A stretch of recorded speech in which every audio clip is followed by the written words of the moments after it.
Telangana government अपना 400 एकड़ forest area को इसलिए काट रहा है क्योंकि वहां उसे आईटी पार्क बनाना है। ऐसे नहीं है जहां वो फॉरेस्ट एरिया को काटा जा रहा था वो टाउन से बहुत दूर लोकेटेड हो और किसी साइड प्लेस में हो। ये forest area university of Hyderabad के आसपास ही लोकेटेड था। ऐसे यूनिवर्सिटी के पास टाउन से नजदीक अगर आप ऐसी जगह पे इतने सारे पेड़ों को काटोगे तो जरूर ऐसे काम तो लोगों के नोटिस में आएगा ही आएगा। जैसे ही ऐसे डिफॉरेस्टेशन का काम यूनिवर्सिटी ऑफ हैदराबाद के स्टूडेंट्स के सामने आया तो वो लोग तुरंत प्रोटेस्ट स्टार्ट कर दिए इसको अपोज करते हुए। हमारे देश में सिस्टम आपको तो मालूम है, जब भी जहां भी कोई प्रोटेस्ट शुरुआत होगा तो पुलिस और स्टेट गवर्नमेंट वहां का गवर्नमेंट उसे पूरी तरह से दबाने का कोशिश ही करता है। यहाँ भी ऐसा हुआ। पुलिस जबरदस्ती जो प्रोटेस्ट में बैठे थे स्टूडेंट्स को जबरदस्ती उस प्रोटेस्ट साइट से हटा रहा था और जबरदस्ती वैन में डाल के प्रोटेस्ट साइट से भेज रहा था। और आजकल तो जमाना ही सोशल मीडिया का है। जैसे ही सोशल मीडिया में ऐसे सब क्लिप वायरल हुए तो ये जो डिफॉरेस्टेशन का काम वो लाइमलाइट में आ गया।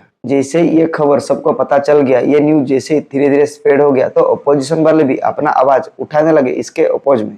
बस और क्या था, धीरे धीरे पूरा देश को ये पता चल गया कि आखिर तेलंगाना गवर्नमेंट में एक स्पेशल आईटी प्रोजेक्ट को बनाने के लिए कैसे 400 एकड़ फॉरेस्ट एरिया को साफ किया जा रहा है। इसके बाद मेट्रो पहुंचता है सुप्रीम कोर्ट और सुप्रीम कोर्ट के पास जैसे ही ये मेट्रो पहुंचा तो तुरंत वो ऐसे जंगल के डिफॉरेस्टेशन के ऊपर इंस्टेंट स्टे लगा दिया। जनरली सुप्रीम कोर्ट के पास जैसे भी ऐसे सेंसिटिव मैटर पहुंचता है जो कि एक मास हो, जो कि बड़ा पैमाने में हो, तो उसके ऊपर वो पहले स्टे ही लगाता है। ऐसे मैटर के ऊपर हेयरिंग्स बाद में होता है, जजमेंट वर्डिक्ट बाद में आता है, लेकिन स्टे सबसे पहले लगता है। यहाँ मैं आपको ये कह दूं कि ये एक फॉरेस्ट एरिया का मामला है, एक जंगल का मामला है, एनवायरमेंट मामला है। तो ऐसे ऊपर में जब स्टे आता है और इसके बाद सुनवाई होता है तो मैक्सिमम केस में हमारे देश के सुप्रीम कोर्ट कभी भी डिफॉरेस्टेशन को, जंगल काटने के फेवर में कभी भी अपना राय नहीं रखेगा। ये बहुत ही रेयर चांस है। हमारे देश में एनवायरमेंट प्रोटेक्शन एक्ट उतना ही सख्त है और ये बात तेलंगाना गवर्नमेंट को भी अच्छी तरह से मालूम है। इसलिए तेलंगाना गवर्नमेंट एक स्टेप पीछे खींचा और ये अनाउंसमेंट किया कि वो पहले जो आईटी पार्क बनाने के लिए 400 एकड़ जमीन को काट रहा था, अभी वो वहाँ आईटी पार्क नहीं बनाएगा। एक्चुअली में तेलंगाना गवर्नमेंट वहाँ 400 एकड़ फॉरेस्ट एरिया को सफा कर रहा था, लेकिन उसके आसपास टोटल तेलंगाना गवर्नमेंट के पास वहाँ 2000 एकड़ जमीन है और वो अभी वो डिक्लेयर किया वो टोटल एंटायर 2000 एकड़ जमीन में अभी वो इको पार्क बनाएगा। देश के डेवलपमेंट के लिए ऐसा बहुत सारा प्रोजेक्ट फ्यूचर में होने वाला है और ये तो कॉमन पॉइंट है। आईटी पार्क होगा, डेवलपमेंट होगा, कंस्ट्रक्शन का काम होगा, लेकिन मेरे मन में यही सवाल है कि ऐसे काम के लिए आखिर एक्स्ट्रा जमीन कहाँ से मिलेगा।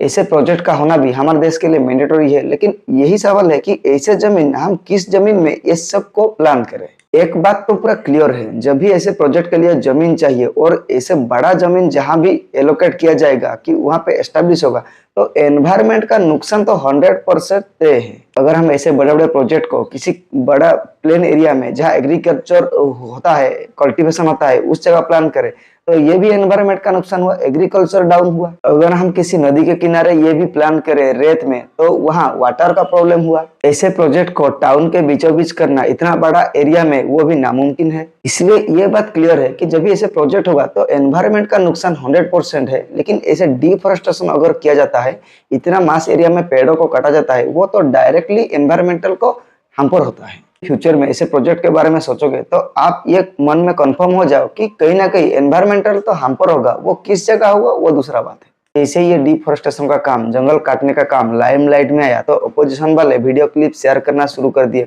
हमारे काफी बॉलीवुड एक्टर एक्ट्रेस भी अपने ओर से वीडियो शेयर करते हुए इससे मास डिफॉरेस्टेशन को अपोज किए। ऐसे बॉलीवुड एक्टर एक्ट्रेस अपने आवाज उठाए वो बहुत ही अच्छा है, लेकिन इसके बाद मेरे मन में एक ही सवाल आता है कि ऐसे बॉलीवुड एक्टर एक्ट्रेस ऐसे टाइम में क्यों चुप रहते हैं, अपना ट्विटर हैंडल, अपना सोशल मीडिया हैंडल क्यों नहीं यूज करते हैं जब कोई भी इशू बीजेपी के साथ रिलेटेड हो। या ऐसे बॉलीवुड एक्टर एक्ट्रेस बीजेपी को इतना ही डरते हैं? ये कॉमन है, हमारे देश के बीजेपी रूलिंग पार्टी जिस भी कंट्रोवर्सी में इन्वॉल्व है उसके ऊपर कोई भी बॉलीवुड एक्टर एक्ट्रेस, कोई भी फेमस पर्सनालिटी अपने ओर से कुछ भी नहीं बोलता, एकदम उसका मुंह बंद ही रहता है। हमको जिस भी जगह गलत होते हुए देखे तो हमको पहले अपना आवाज उठाना चाहिए। हम कौन सा पार्टी क्या कर रहा है, कौन सा पार्टी इसमें इन्वॉल्व है, वो हमें बाद में देखना चाहिए। इस कंट्रोवर्सी के चलते ऐसे बहुत सारे वीडियो क्लिप भी वायरल हुए जो कि कहा जाता है एआई जनरेटेड है। शायद मुझे भी यही लगता है कि कांग्रेस पार्टी को ज्यादा बुरी तरह से ट्रोल करने के लिए बहुत सारे video AI generated, artificial generated video है जो कि शेयर किया गया है। आप वीडियो क्लिप देखे होंगे तो जंगल काटा जा रहा है, लेकिन वो जंगल काटने जगह एरिया पे वहाँ बहुत सारा जानवर का चीखने की आवाज सुनाई दे रहा है, वो भी बुरी तरह से। इसे क्लिप और ऑडियो सुन के मुझे थोड़ा कंफ्यूजन लगा, शायद ये एआई जनरेटेड भी हो सकता है। अगर डिफोरेस्टेशन, जंगल काटने के रिलेटेड आप सभी वीडियो को ठीक से देखोगे, गौर से देखोगे, तो आपको कोई ना कोई इसमें एआई वर्जन का यूज होते हुए आपको भी पता चलेगा। अब तक जो भी हुआ अभी तो वो काम रुक चुका है, डिफोरेस्टेशन, जंगल काटने का काम रुक चुका है, और शायद मुझे नहीं लगता कि ये काम फिर से शुरू हो पाएगा, क्योंकि एनवायरमेंटल लॉ हमारे देश में बहुत ही सख्त है। लेकिन यहाँ सबसे मुझे हैरान वाली बात यह लगा, तेलंगाना में किसका रूलिंग पार्टी है? कांग्रेस का रूलिंग पार्टी है। जो हमारे देश के नेता राहुल गांधी, ओपोजिशन का नेता राहुल गांधी, अपना हर मुद्दे में आवाज उठाने में पहले रहते हैं, फास्ट आते हैं, अभी तक क्यों इस मैटर के ऊपर अपना चुप्पी बनाए बैठे हैं? क्यों कुछ भी उनके तरफ से अभी तक स्टेटमेंट नहीं है? राहुल गांधी ऐसे ही अपना चुप्पी बनाए रखेंगे, कुछ भी स्टेटमेंट नहीं देंगे, तो जितना लोग हमारे देश में राहुल गांधी के ऊपर भरोसा रखते हैं, करते हैं, उनका भरोसा धीरे धीरे कम होते जाएगा, ये गारंटी है। इसीलिए तो मैं अपना हर वीडियो में यही कहता रहता हूँ कि कोई भी पॉलिटिकल पार्टी पूरी तरह से दूध का धुला नहीं है, कोई भी पूरी तरह से करप्शन फ्री नहीं है, कोई भी पॉलिटिकल पार्टी एकदम से अच्छा नहीं है। सब पार्टी का अपना एक एक एजेंडा होता है। कोई किसी का पर्सनल राइट्स को टारगेट करता है, कोई जंगल को टारगेट करता है, कोई अपना बेनिफिट के लिए जनता को, पेट को टारगेट करता है, यही होता है। स्टूडेंट के प्रोटेस्ट होने के बाद जैसे ये मैटर लाइमलाइट में आया और सुप्रीम कोर्ट में जैसे ये मैटर स्टे हुआ, ये एक हेल्दी डेमोक्रेसी के लिए बहुत ही अच्छा है। ये एग्जाम्पल देख के ही बाकी और सब लोग इससे प्रेरणा लेंगे कि अगर जहाँ कोई फ्यूचर भी गलत होगा तो उनके आवाज उठाने से शायद वो काम रोका जा सके।